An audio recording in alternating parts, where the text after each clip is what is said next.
Good morning, everyone. So happy to have you here. If you're joining online, I'm Sensei Michael Brunner. I'm the abbot of One River Zen. Had a beautiful service this morning. Yeah. Chief Priest Shuho Sensei officiating. All the service positions filled by people new at it, right? A lot of wonder being experienced. And that's when the real beauty comes out in this practice. Everything always new, yeah? Always walking into a blooming eternal spring. Have to laugh sometimes, because is that how we always practice? Sometimes we approach our practice, by that I mean our lives, right? With a fixed idea before we start of where it should finish. We wake up in the morning and we think we know what we're going to see that day.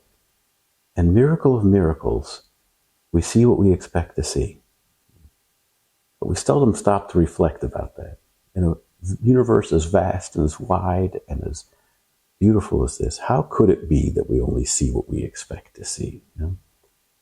And yet, that conundrum sometimes goes unnoticed. There's a case in the Shōyōroku, it's the 16th case. It's called Mayoku Thumps His Staff. And it speaks to this conundrum a little bit. Yeah?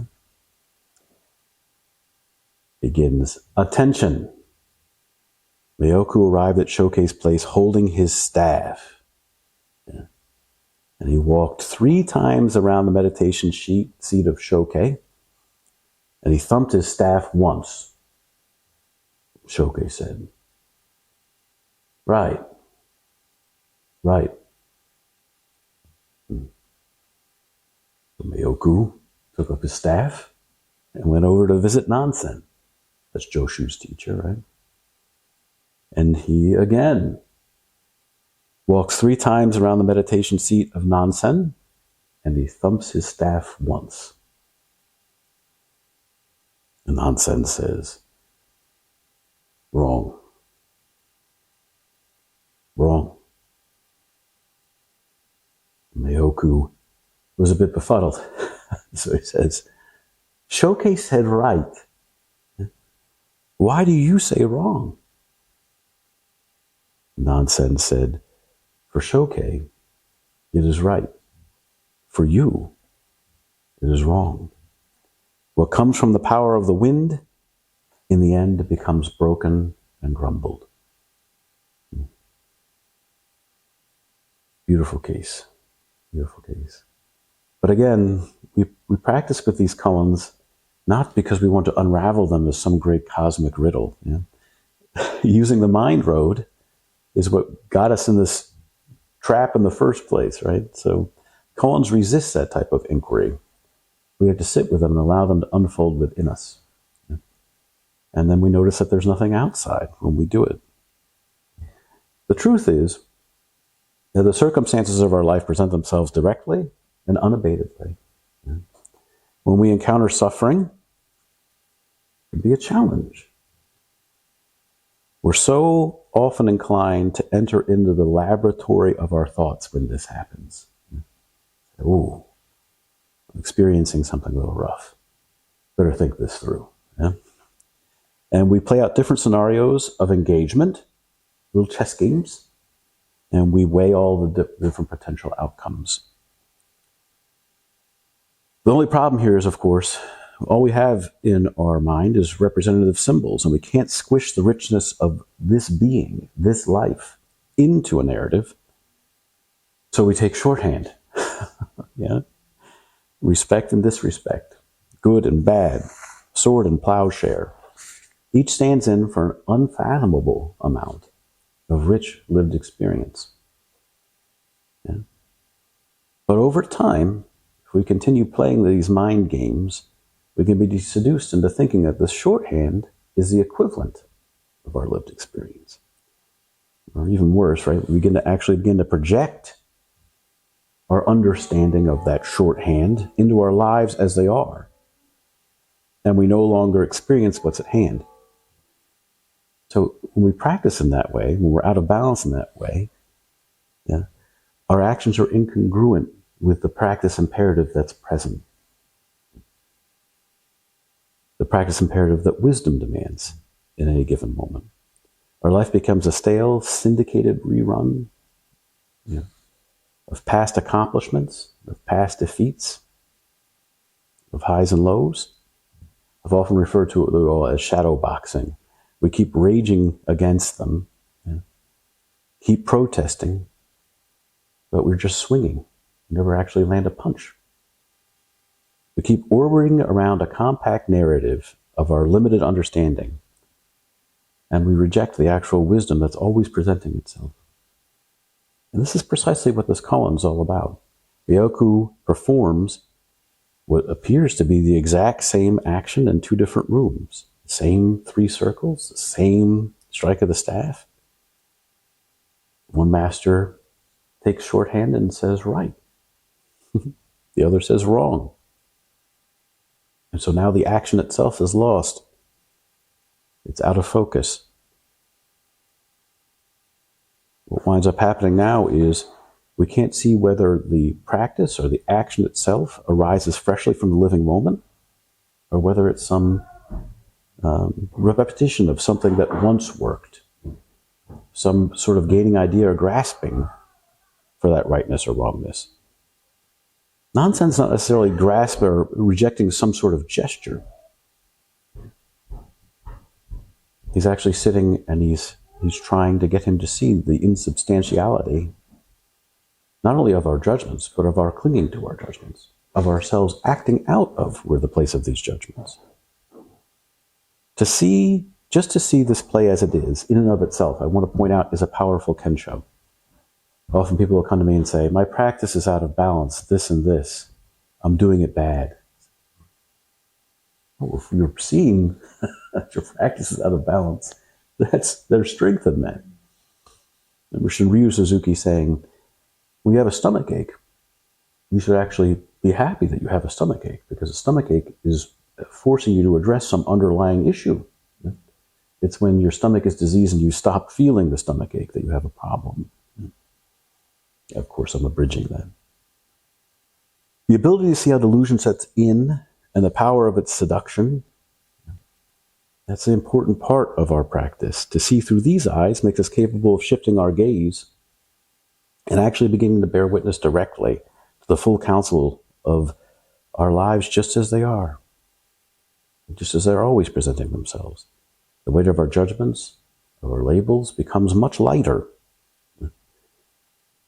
We begin to see the insubstantiality of it.